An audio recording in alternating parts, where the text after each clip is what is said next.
আল্লাহ রাব্বুল আলামিন এই পৃথিবীতে মানুষ সৃষ্টি করেছেন এবং তাদেরকে একটি দায়িত্ব দিয়েছেন। সে দায়িত্বের নাম হলো ইবাদা। কি নাম? যেটাকে আমরা বাংলাতে ইবাদত বলি, আরবিতে শুদ্ধ শব্দ হলো আল ইবাদা। ইবাদা শব্দটা এসেছে আব্দুন শব্দ থেকে, বা ইবাদা শব্দ থেকে এসেছে আব্দুন শব্দ। আব্দুন মানে হলো দাসত্ব, গোলামি। তাহলে এই শব্দের ভিতরে, ইবাদত শব্দের ভিতরে একটি অন্তর্নিহিত অর্থ লুকায়িত আছে। তা হলো, যেহেতু আমি গোলামি করি তাহলে আমার একজন মুনিব আছে। যেহেতু আমি গোলামি করি তাহলে আমার কি আছে? আমি যেহেতু গোলাম তাহলে আমার মালিক আছে। তো আল্লাহ বলেন, আমা খালাকতুল জিন্না ওয়াল ইনসা ইল্লা লিয়াবুদুন। আমি জিন আর ইনসানকে বানিয়েছি গোলামির জন্য। তো ইন্নী লাকুম নাযীরুম মুবিন, পয়গম্বর বলেছেন, আমি তোমাদেরকে সতর্ক করে দিচ্ছি,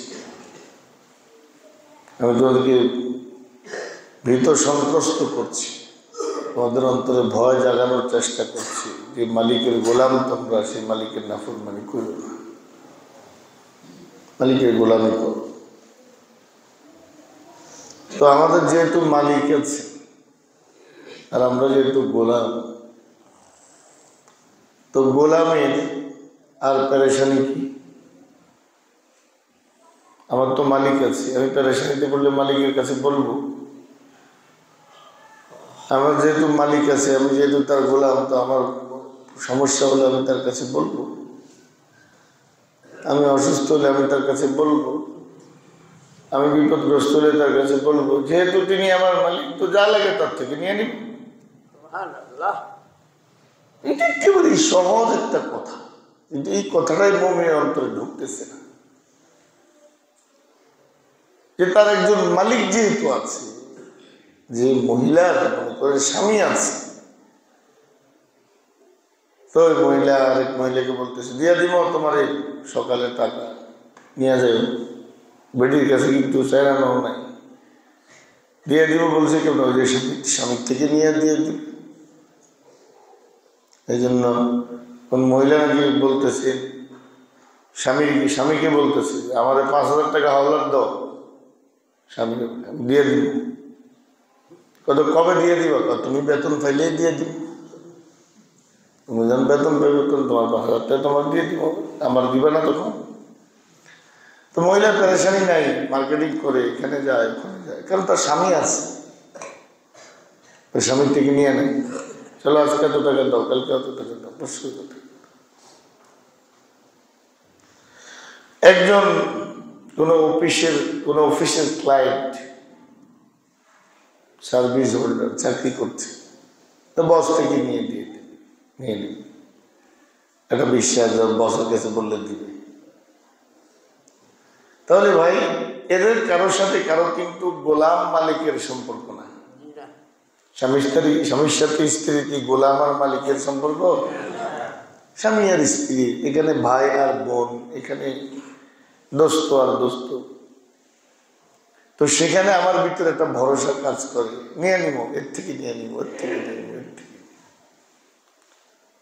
অথচ সর্বদা আমার অন্তরে একটা কথা কাজ করার প্রয়োজন ছিল, যে আমি গোলাম, আমার আছে একজন মালিক, আবার ওই মালিকের কাছে সব আছে।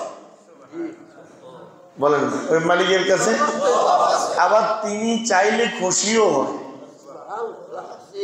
গোলামে তার কাছে চাইলে কি খুশিও, আবার তার কাছে চাওয়ার কোনো সময়ও ঠিক করে নেই, যখন খুশি তখন চাইলে খুশিও হয়, তার কাছে সবকিছু আছে। তিনি আবার দেনও, উদউনি আস্তাজিব লাকুম, তিনি বলেন চাস না আমার কাছে, তোর চাওয়া শেষ হতে না হতে আমার দেওয়া শুরু হয়ে যাবে। এরপর আমরা হতভাগা, আমরা ওই মালিকের শরণাপন্ন হই না।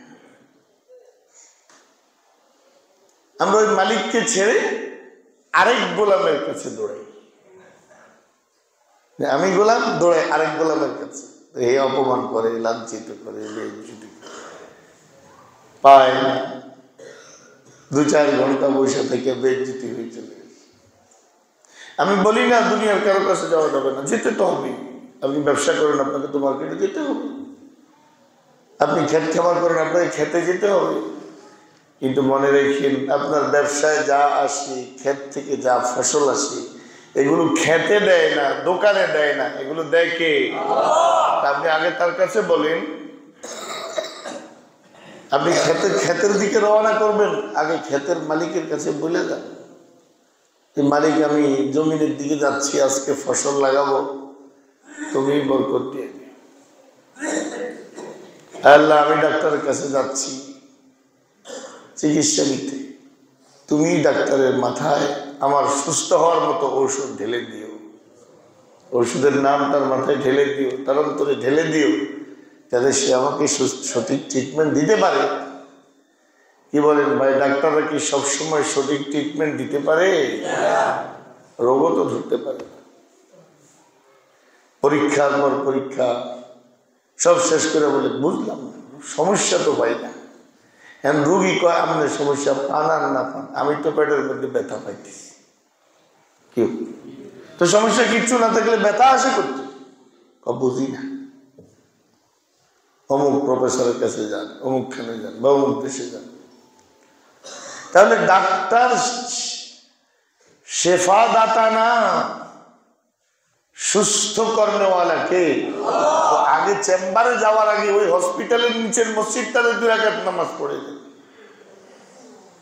পড়ে আপনার মালিকের কাছে বলেন, আল্লাহ যাচ্ছি, তুমি আমাদের সাহায্য করো।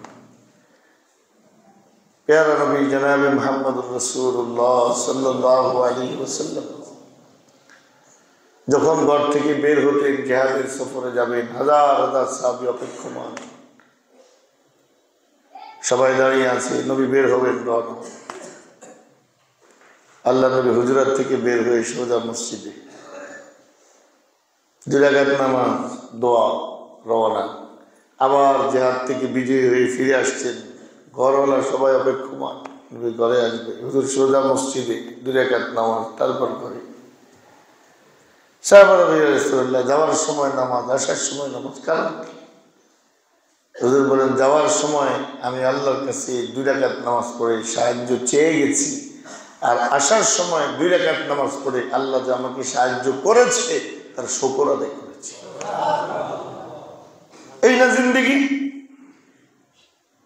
আচ্ছা, আপনি একটা দোকানে চাকরি করেন, হঠাৎ করে আপনি এখানে চলে গেছেন, 1-2 ঘন্টা আসছিলেন না, ঘুরে আসছেন, দোকানদার যে কই গেছিস? ডাক্তার দেখাইতে গেছিস। তুই ডাক্তার দেখাইতে যাস না ডাক্তার হইতে যাস, যেটাই করস তুই আমার কাছে বলে যাবি না? আরে বলেন, বলবে কিনা? তুই তো আমার কাছে বলে যাবি, তুই ডাক্তার কাছে যা, যেখানেই যা। আমার কাছে বলা ছেড়ে গেলি কেন? দোকানদার নারাজ, মালিক নারাজ, রহমতুল্লাহ কবির রাখবে। আমার রব বলে তুই ডাক্তারের কাছে যা, আমার কাছে বলে যা, আমার কাছে বল, মালিক আমি যাইতেছি ডাক্তারের কাছে, তুমি ব্যবস্থা করে। মালিক আমি যাচ্ছি খেতে, তুমি ব্যবস্থা করে। মালিক আমি যাচ্ছি দোকানে, তুমি সহজ করে। মালিক আমি যাচ্ছি চাকরিতে, তুমি আসান করে। তাইলে না বোঝা গেল আপনি গোলাম, আপনার একজন কি আছে? মালিক আছে। আপনি তার কাছে বলা ছাড়া কোনো দিকে যান না, আপনি তার কাছে সাহায্য চাওয়া ছাড়া কোনো কাজ শুরু করেন না। তাহলে না বোঝা গেল আপনার মালিক আছে, আপনি গোলাম। তা আল্লাহ বলে, দুনিয়াতে আমার এই বান্দারা, আমার এই মাখলুকরা, বিশেষ করে মানব জাতি, ইম্মা শাকিরা ওয়া ইম্মা কাফুরা, 2 শ্রেণীতে বিভক্ত হবে। একটু মন খুলে বলেন, কয় শ্রেণীতে? এই পৃথিবীর সব মানুষকে আল্লাহ বলছেন 2 শ্রেণীতে বিভক্ত হবে। ফাহাদাইনাহুস সাবিলা ইম্মা শাকিরান ওয়া ইম্মা কাফুরা। রব্বুল আলামিন বলেন, এক শ্রেণী আমি আল্লাহর শুকর আদায় করবে, মুমিন হবে, আর আরেক শ্রেণী কাফুরা, আমি আল্লাহর সাথে নাফরমানি করবে, গাদ্দারি করবে। তো যারা তার সৃষ্টিকর্তার খালেকের সাথে গাদ্দারি করে, তাদের থেকে দুনিয়ার কোনো মানুষ কোনোদিন ইনসাফ চাইতে পারে না। হে তো তার মালিকের লোভে গাদ্দারি করে। যেই বেড়ি 10 বছর সংসার করছে একজনের সাথে, ওই স্বামী তার আনন্দের জন্য, শান্তির জন্য সবকিছু তাকে দিছে, ওই বেড়ি তার স্বামীকে বাদ দিয়া তোমার লগে কথা কয়, তোমার কাছে আসতে চায়। তুমি মনে রেখো যে 10 বছরের জিন্দেগি যাপন করা স্বামীর সাথে গাদ্দারি করছে, তোমাকে লাথি দিতে 1 সেকেন্ডও লাগবে না। তো গাদ্দার প্রমাণিত হয়ে গেছে, সে গাদ্দার, ধোঁকাবাজ, প্রতারক। তাহলে যে তার মালিকের সাথে গাদ্দারি করেছে, মালিককে স্বীকার করে না, যে তার মালিককে মানে না, যে তার মালিকের সামনে মাথা নত করে না, যে মালিকের সাথে নাফরমানি করেছে, খোদার কসম জমিনের কেউ তাদের কাছে আর ইনসাফ পাইতে পারে না। মানুষের লোকে ইনসাফ করতো, মালিকের লোকে গাদ্দারি করে বলেছে। তাহলে দুনিয়াতে মানুষ হবে 2 শ্রেণী, কাফির, মুমিন। বলেন কাফির, এ প্রধানত মানুষ 2 শ্রেণী। এবার আল্লাহ তাআলা বলেন, মুমিন মুমিনের ভাই। বলেন তো, মুমিন মুমিনের দোস্ত। কোরআনে বলেন আল্লাহ তাআলা, আউলিয়া বাদুহুম আউলিয়া বাদ, ইন্নাল মুমিনিনা ওয়াল মুমিনাতি বাদুহুম আউলিয়া বাদ। যারা মুমিন, আল্লাহর প্রতি ঈমান এনেছে, তারা একে অপরের দোস্ত, একে অপরের বন্ধু। আল্লাহ বলেন, তোমরা একে অপরের বন্ধু। আর আল্লাহু ওয়ালিয়ুল্লাযীনা আমানু, আমি আল্লাহ তোমাদের সবার বন্ধু। চলো, আমাদের বন্ধুত্বের একটা টিম হয়ে গেছে। আমি আল্লাহ তোমাদের সব মুমিনদের বন্ধু, আর তোমরা মুমিনরা পরস্পরের কি? পরস্পরের ভাই, পরস্পরের বোন। এবার আল্লাহ, তো তোমরা যেহেতু একজন আরেকজনের বন্ধু, দোস্ত, ভাই, তো তোমাদের অবস্থা হবে কাল বুনিয়ান ইয়াশুদ্দু বাদুহু বাদ। এই যে একটা ওয়াল দাঁড়ালো, এই ওয়ালটারে তৃতীয় কোনো কিছু কিন্তু দাঁড় করায় রাখে নাই। এই ওয়ালের এক অংশের সাপোর্টের কারণে আরেক অংশ দাঁড়িয়ে আছে। বলেন না, একটা ইটের সাপোর্টের কারণে আরেকটা ইট টিকে আছে, নিচের অংশের সাপোর্টের কারণে উপরের অংশ টিকে আছে, উপরের অংশের সাপোর্টের কারণে নিচের অংশ স্থির আছে, নিরাপদ আছে। আল্লাহ বলেন, ইয়াশুদ্দু বাদুহু বাদ। একজন মুমিনের দ্বারা যদি আরেকজন মুমিন শক্তিশালী হয়, সাহায্য পায়, সহযোগিতা পায়, মুমিন মুমিনের হাত না ছাড়ে, আল্লাহর হাবিব সাল্লাল্লাহু আলাইহি ওয়াসাল্লাম বলেন, আল্লাহর দপ্তরে এই উভয় মুমিন পাক্কা মুমিন। ইয়াশুদ্দু বাদুহু বাদ, একে অপরকে সাহায্য করে, সহযোগিতা করে, এগিয়ে আসে। আরেক হাদিসে আল্লাহর হাবিব বলেন, দুনিয়ার সব মুমিন একজন আরেকজনের ভাই। আল মুসলিমু আখুল মুসলিম, মুসলমান মুসলমানের ভাই। লা ইয়াজলিমু, জুলুম করবে না। ওয়ালা ইউসলিমু, কোন ভাইকে কোন জালিমের হাতে সোপর্দ করবে না, জুলুমও করবে না, জালিমের হাতে সোপর্দও করবে না, বিপদের দিকে ঠেলেও দিবে না। মুসিবতের দিকে এগিয়েও দিবে না। আল্লাহর হাবিব বলেন এটা যদি হয় তাহলে তুমি মুসলিম। একজন আরেকজনের মদদে যদি সর্বশক্তি দিয়ে সাথে দাঁড়াও তো তুমি মুমিন। আর একজন আরেকজনের উপর যদি জুলুম করে তো তুমি না মুমিন না মুসলিম। তুমি যদি একজন মুসলমান হয়ে আরেকজন মুসলমানকে বিপদের দিকে ঠেলে দাও তো তুমি না মুমিন না মুসলিম। তাহলে আমার ঈমান এবং ইসলামের পরিচয় হইল মহব্বত। বলেন কি? পরস্পর পরস্পরের জন্য। মুমিন মুমিনের জন্য মহব্বত, এটার নাম ঈমান। একটা হাদিস একবারে খুব মনোযোগ দিয়ে শুনেন। হুজুর বলেন আল্লাহি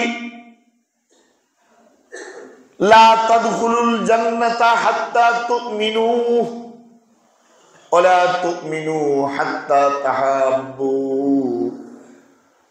আলা আদুল্লুকুম আলা মা ইযা ফাআলতুম তাহাব্বতুম আফশুস সালাম বাইনাকুম।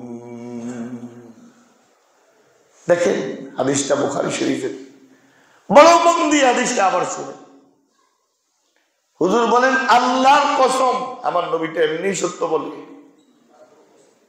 তারপর নবী কসম করতেছেন আল্লাহর কসম, তোমরা জান্নাতে যেতে পারবে না মুমিন যদি না হও।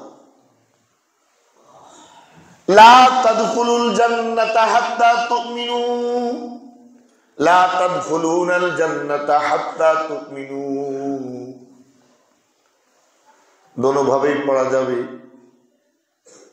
যতক্ষণ ঈমান না আসবে নবীর বাবা হইলেও জান্নাতে যাইতে পারবে না।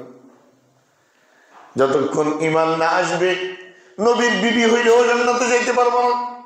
যতক্ষণ ঈমান না আসবে নবীর চাচা হলেও জান্নাতে যাইতে পারবে না।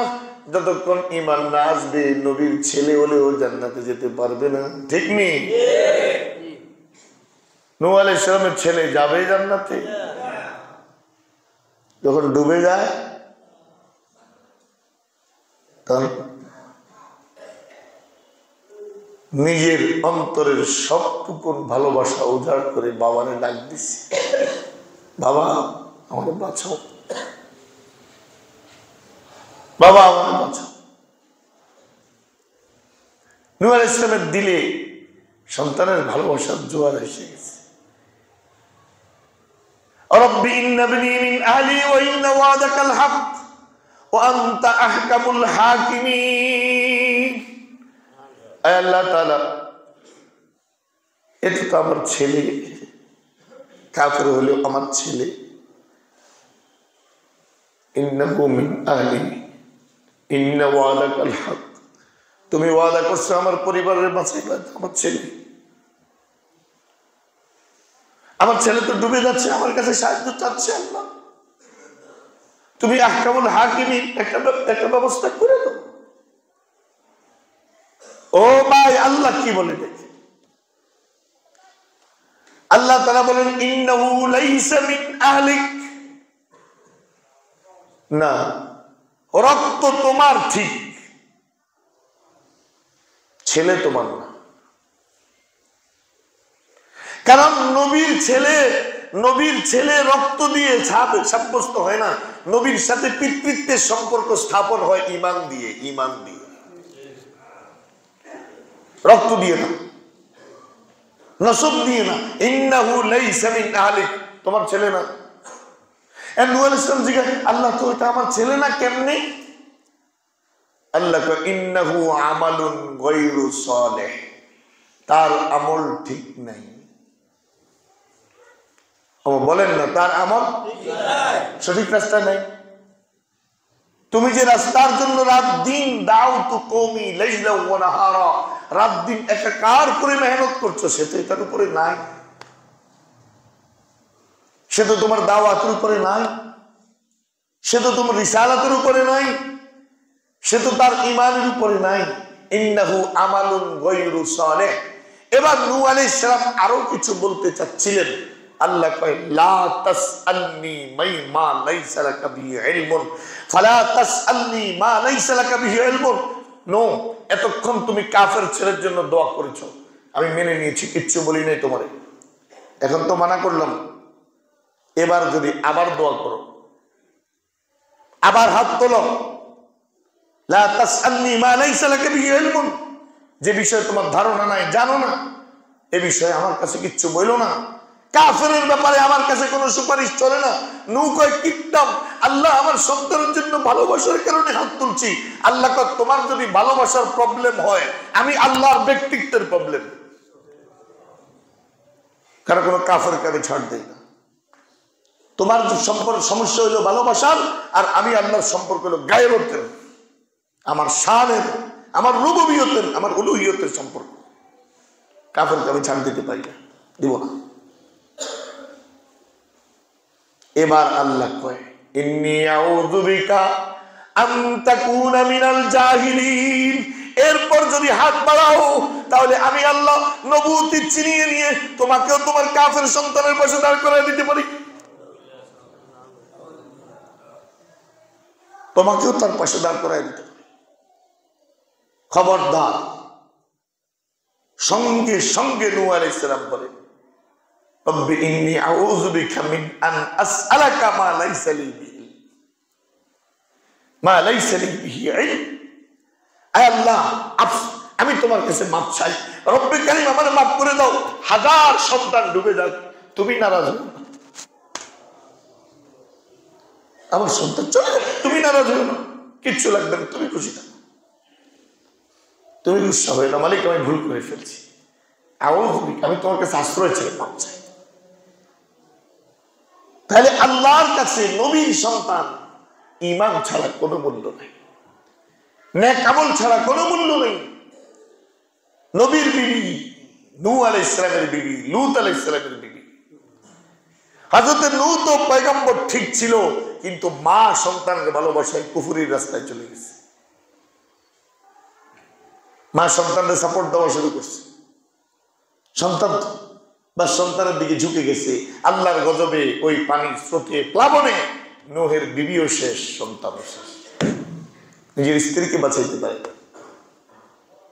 লূত আলাইহিস সালাম নিজের বিবি, আল্লাহর গজব শুরু হয়েছে, সবাইকে নিয়ে রওনা করছেন। আল্লাহ তাআলা হুকুম দিচ্ছেন পিছন দিকে ফিরে তাকাবে না কেউ, পিছনে যত আওয়াজ যত কিছুই কানে আসে পিছনে তাকাবে না। নূহ আলাইহিস সালামের পরিবারের ইমানদার যারা, তারা তো শুনছে সামনে, পিছনের দিকে তাকায় না, কিন্তু ওনার বিবি উল্টা হয়ে তাকাইছে পিছনের দিকে, দম করে পড়ে গেছে। সামনে যায় দেখে বিবি তো নাই, জমিন যে উল্টে গেছে, বিবি সহ উল্টে গেছে। ইন্নাহু আমালুন গায়রু সালিহ। তাহলে আল্লাহর কাছে মূল্য হলো ঈমানের, কিসের বলেন না, আর সৎকর্মের, সৎকর্মের আর নেক আমল। তাহলে আল্লাহর হাবিব বলেন ওয়াল্লাহি লা তুমিনু লা তাদখুলুল জান্নাতা হাত্তা তুমিনু, ততক্ষণ তোমরা জান্নাতে প্রবেশ করতে পারবে না যতক্ষণ ঈমান পাক্কা না হয়, সহি না হয়। ওয়ালা তুমিনু ইল্লা হাত্তা তাহাব্বু। ও আমার মুসল্লিরা, আল্লাহর হাবিবের হাদিসটা খুব মনোযোগ দিয়ে শুনেন। আল্লাহর নবী কসম করে বলতেছেন, আল্লাহর নামে কসম করে ইরশাদ করতেছেন, যতক্ষণ ঈমান নাই ততক্ষণ জান্নাত নাই, আর যতক্ষণ মুমিনের প্রতি ভালোবাসা নাই ততক্ষণ ঈমান নাই। ওয়ালা তুমিনু হাত্তা তাহাব্বু। তোমার মুমিন ভাইয়ের প্রতি ভালোবাসা নাই মানে তোমার ঈমান নাই। তোমার মুমিন ভাইয়ের কষ্টে তোমার দিল জ্বলে না, ঈমান নাই। আল্লাহর হাবিব বলেন, সাধারণ ভাবে বলতেছেন না, নবী কসম করে বলতেছেন, ওয়ালা তুমিনু হাত্তা তাহাব্বু। যতক্ষণ একে অপরকে ভালোবাসতে না পারবে, মনে রেখো তুমি মুমিন না, তোমার মধ্যে ঈমান নাই, তোমার ঈমানের দাবি মিথ্যা, তোমার ঈমানের দাবি ভুয়া, তোমার ঈমানের দাবি অসৎ, তোমার ঈমানের দাবি মুনাফিকি, ঈমান নাই। এবার সাহাবারা বলে, ইয়া রাসূলুল্লাহ, ভালোবাসা কিভাবে হবে? নবী বলেন, আলা আদুল্লুকুম আলা মা ইযা ফাআলতুম তাহাব্বতুম। আমি কি তোমাদেরকে ভালোবাসার অনেক পথ আছে, মুমিন মুমিনের প্রতি ভালোবাসার তৈরি হওয়ার অনেক পথ আছে।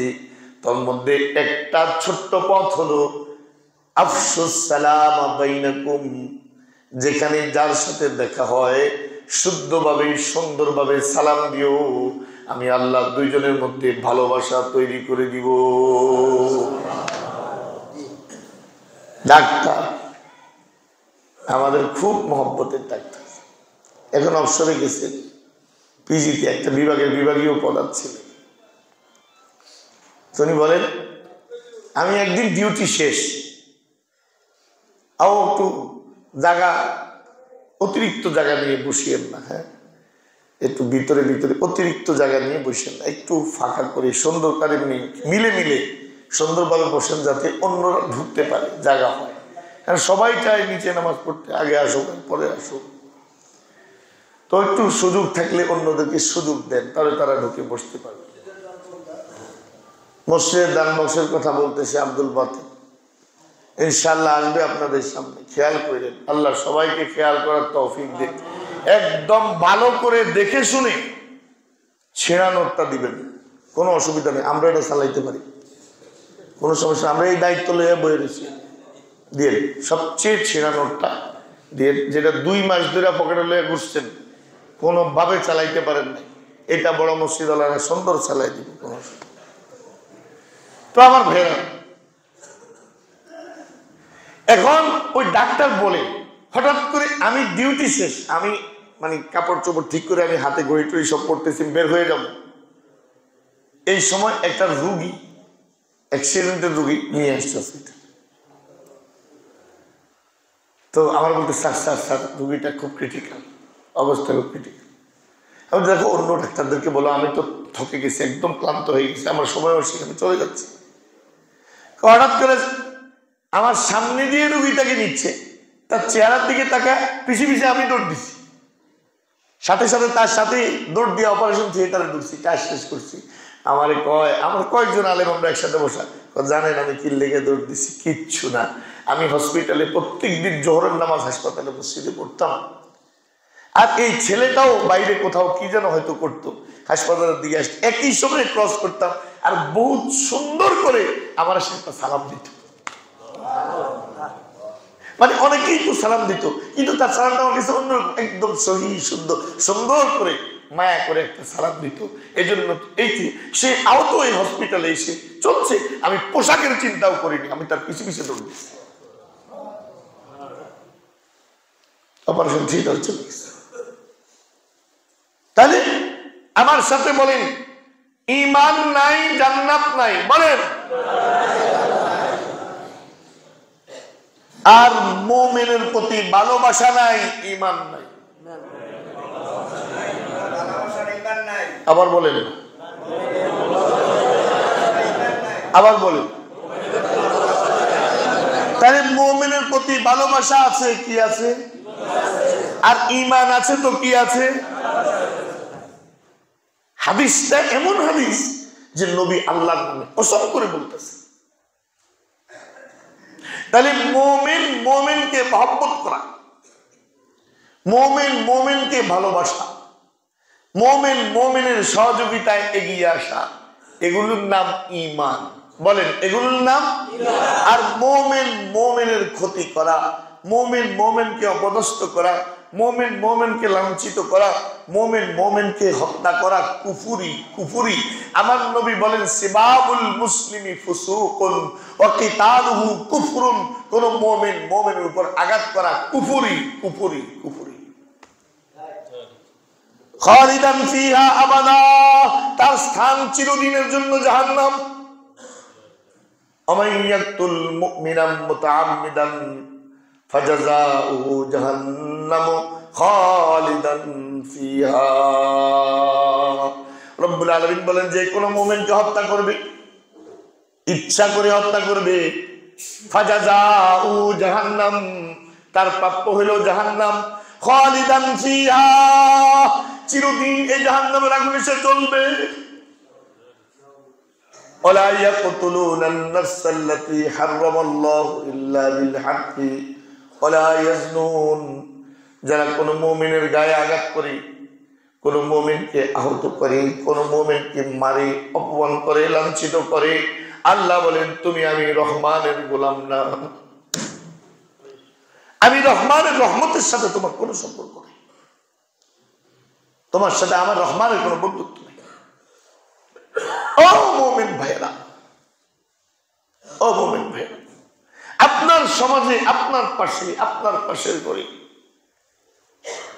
একটা লোক তর পাচ্ছে, আওয়াজ শুনতেছে, তার ঘরে সহযোগিতার মতো কেউ নাই, আপনি দরজা বন্ধ করে শুয়ে রয়েছেন, উঠে গিয়ে দেখলেন না, কিন্তু খবর নিলেন না, ভাই আপনার কি খুব কষ্ট হইতেছে, কোনো সহযোগিতা করতে পারি, আমি কি আপনার কোনো কাজে আসতে পারি? না, উঠলেন না, খবর নিলেন না, তরপাতে লোকটা দুনিয়া থেকে চলে গেল। হাসপাতালে নেওয়ার মতো ঘরে কোনো পুরুষ ছিল না, গেলেন না। নবী বলেন তোমার দিলে মুমিনের জন্য ভালোবাসা তো নাই, ঈমান তো তোমার নাই, আমার জান্নাতে তুমি কিভাবে যাবে? কেমনে তুমি আমার জান্নাতে আসবে? তাইলে বলেন মুমিন মুমিনের জন্য ঘৃণা না ভালোবাসা, আঘাত না সহায়তা? মুমিন তো আঘাত করবে কাফেরকে। কাকে আঘাত করবে? যে তার জন্মভূমি ছিনিয়ে নিতে চায়, যার দিন ছিনিয়ে নিতে চায়, যে তার দিনকে বিলীন করে দিতে চায়, যে তার অস্তিত্বকে মিটিয়ে দিতে চায়, ওই কাফের বিরুদ্ধে তরবারি তুলবে আর মুমিনকে সালাম দিবে। বলেন মুমিনকে কি দিবে? আর কাফের বিরুদ্ধে কি চলবে? অস্ত্র দিবে।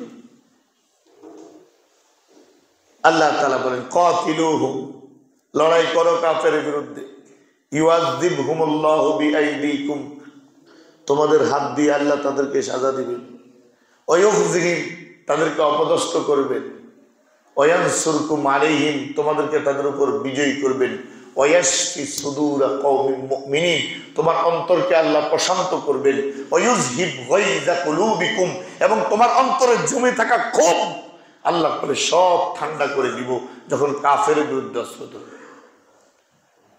তাহলে প্রত্যেক মানুষের ভিতরে গোসা আছে না নাই? বলেন, এই গোসা প্রয়োগ করার জায়গা হইলো কাফের। আর প্রতিটা মানুষের অন্তরে ভালোবাসা আছে না নাই? এটা প্রয়োগ করার জায়গা হইল মুমিন। কারণ আল্লাহ মানুষের ভিতরে যত কিছু দিয়েছে, যত চাহিদা দিয়েছে, সব পুরা করার মাধ্যম দিয়েছে। গোসা দুশ্মনের উপর, কাফের উপর, ভালোবাসা মুমিনের উপর। এখন যদি কাফের উপরের গোসা মুমিনের উপরে ছাড়া হয়, তাহলে এটা ঈমান না বেঈমানি? নিশ্চয়ই আপনাদের সামনে কথা পরিষ্কার হয়েছে যে মুমিন মুমিনকে ভালোবাসলে ঈমান হয়, মুমিন মুমিনকে শ্রদ্ধা করলে, সহযোগিতা করলে ঈমান হয়, আর ঈমান হলে জান্নাত হয়। আর মুমিন মুমিনকে আঘাত করলে কুফরি হয়, আর কুফরি হইলে কি হয়? জাহান্নাম হয়। এই হইল মৌলিক শিক্ষা ইসলামের, মৌলিক বিধান ইসলামের। এবার এই আলোচনার হেতুটা একটু বুঝেন। 2 রাত আগে টঙ্গীতে তাবলীগের সাথী ভাইরা, যারা আলেমদের পরামর্শে চলে, যারা পৃথিবীর সমস্ত বড় আলেমদের পরামর্শে চলে, মুখলিসিন, যারা আলেমের সঙ্গে বিনয়ী, যারা আলেমদেরকে মেনে চলে, এক কুলাঙ্গার পথভ্রষ্ট গোমরা সাহাবের অনুসারী কুমিল্লা শহরে মারা যাওয়ার আগে ওসিয়ত করছে, আমার জানাজা যাতে কোনো হুজুর না পড়ে।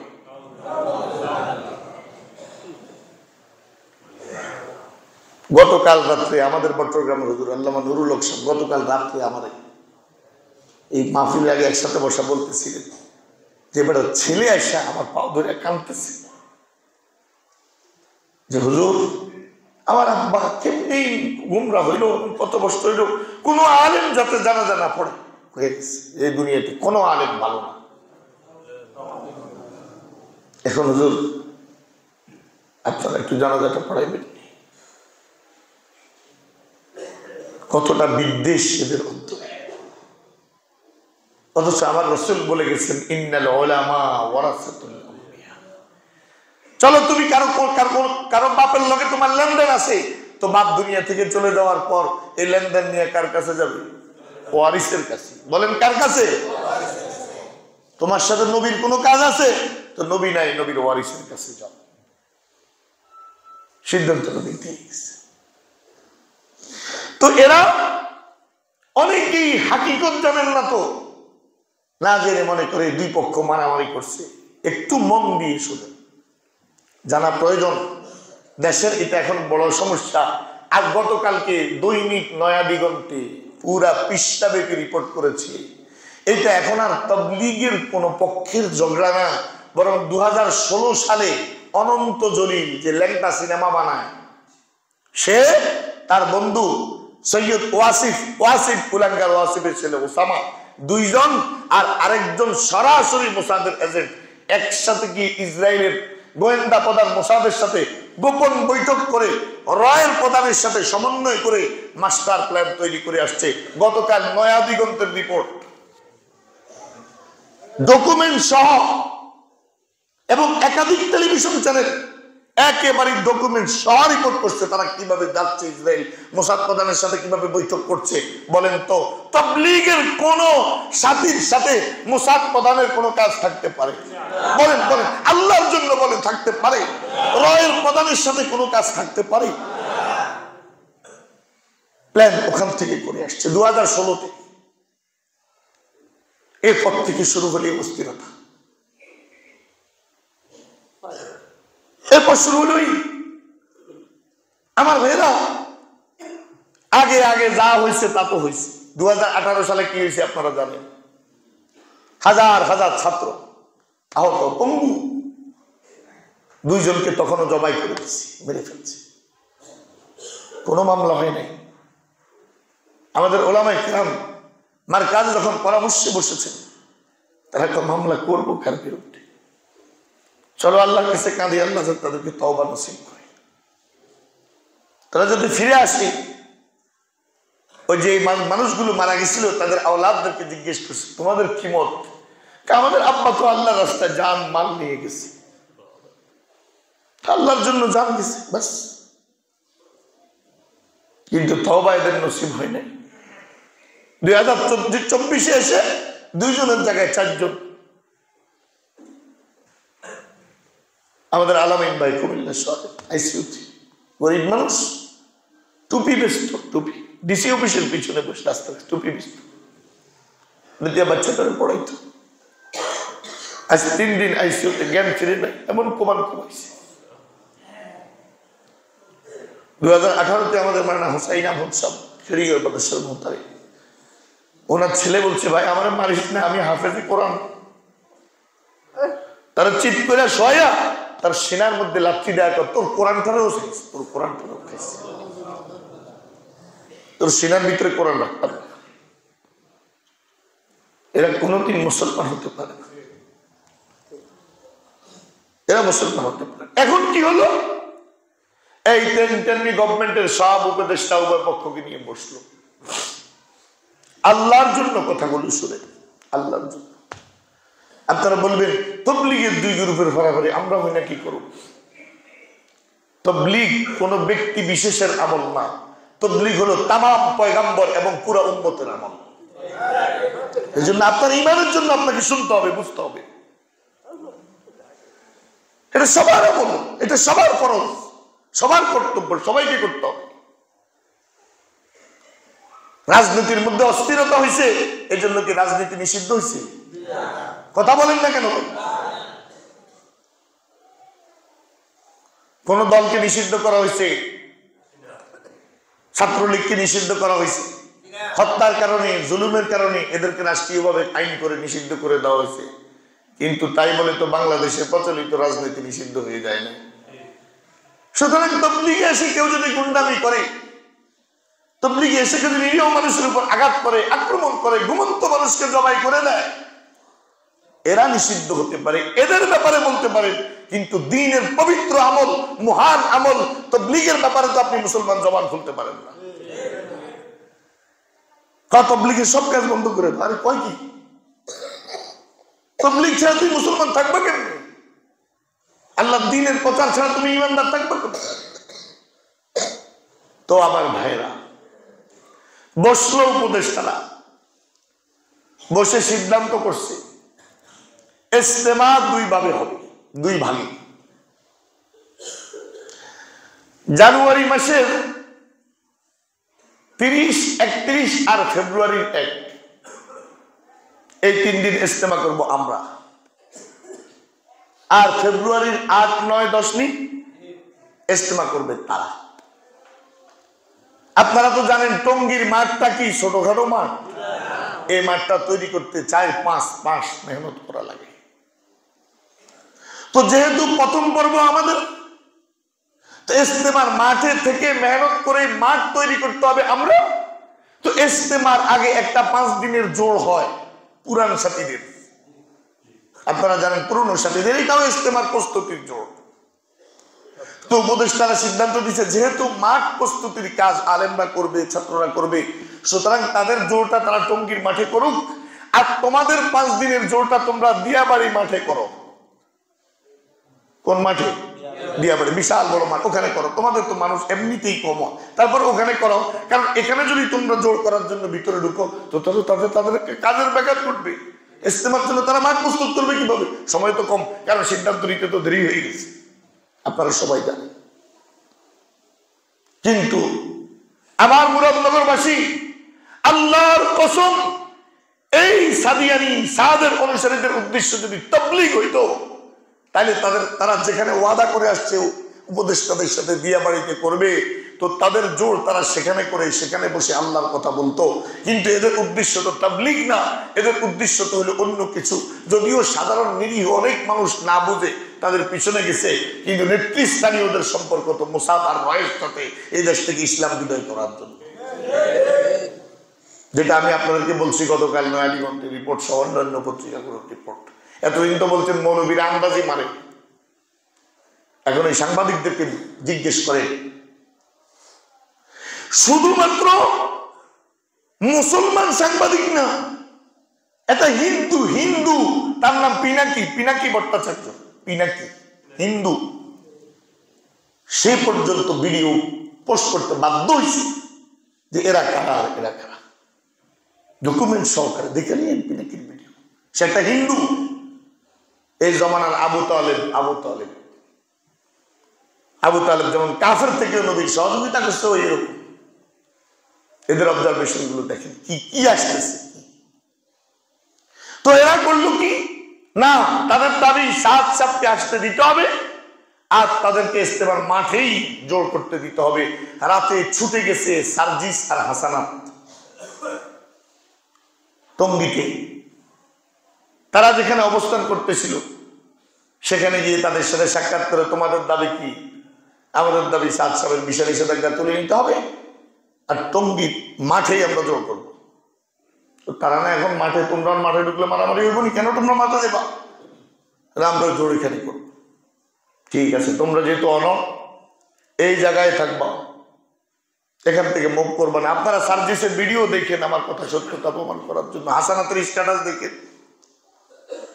তারা দুইজন বলে তাদেরকে বলছি, তারা আমাদের সাথে ওয়াদা করছে আমাদের সিদ্ধান্ত আসার আগে তারা কোনো দিকে মুভ করবে না। ও সার্জিসের হাসানাত বলে, আমরা এবার টঙ্গী গেলাম আলেমদের সাথে বিষয়টা শেয়ার করার জন্য, উভয় পক্ষকে কেমনে কি করা যায় বোঝানো যায়। আমরা টঙ্গীতে যাই মাত্র আমরা কাকরাইলে এসে মাত্র পুচ্ছি, এসব ফোন আসা শুরু হয়েছে, এরা তো মাঠের দিকে পথ দিচ্ছে। তখন আমাদের সাথীরা ঘুমাই গেছে। ও ভাই, রাতের অন্ধকারে ঘরের ভিতরে যে আক্রমণ করে, খোদার কসম তাকে ডাকাত বলে, ডাকাত। 2013 সালে ও ঘুমন্ত আলেমদের উপর আক্রমণ করছে, আল্লাহর গজব তাদের উপর পড়ছে। এখন আবার ঘুমন্ত সাথীদেরকে ঘুমের ভিতরে রেখে হত্যা করছে, এদের উপরে খোদার গজব আসবে। আল্লাহ এদের অপমানজনক পরিণতি দেখবে, দেখাবে, দুনিয়াওয়ালা দেখবে। শুরু করছে তারা মুখ। তখন এই সার্জিস আর হাসানাত দুইজন তাদের নেতৃবৃন্দের সাথে যোগাযোগ শুরু করছে, আপনারা আমাদের সাথে বললেন কি, এখন করেন কি? এরপরে আলেমদের সাথে কথা বলতেছে। আধা ঘন্টা পর খবর আসছে তারা মাঠের ওয়াল তোয়াল সব ভেঙে ভিতরে ঢুকে নিরীহ মানুষকে গণহারে পিড়াইতেছে, মেরে ফেলতেছে। হাসানাত বলে, এরপর আমরা ফোন দেওয়া শুরু করছি, এখন আমাদের ফোন আর কেউ ধরে না। আমরা বুঝে গেছি এর তো নাশকতা করা মাস্টার প্ল্যান করে রাখছে। এই ফোলাফান্তি তাদের আন্দোলনে আল্লাহ দেশে একটা কিছু করছে, কিন্তু এরকম অভিজ্ঞতা তো নাই। এরা তো বাটপার চিনে না, এর চিনতে সময় লাগছে। পরের দিন তারা সবাই জানায় দিচ্ছে এদের চরিত্র হলো এই, আমরা এই করছি আর এরা এই করছি। এই কারণে আমার ভাইরা, আমাদের কথা একেবারেই সাফ। দাওয়াত ও তাবলীগ দ্বীনের বড় গুরুত্বপূর্ণ জিম্মাদারি, বড় ফরজ জিম্মাদারি।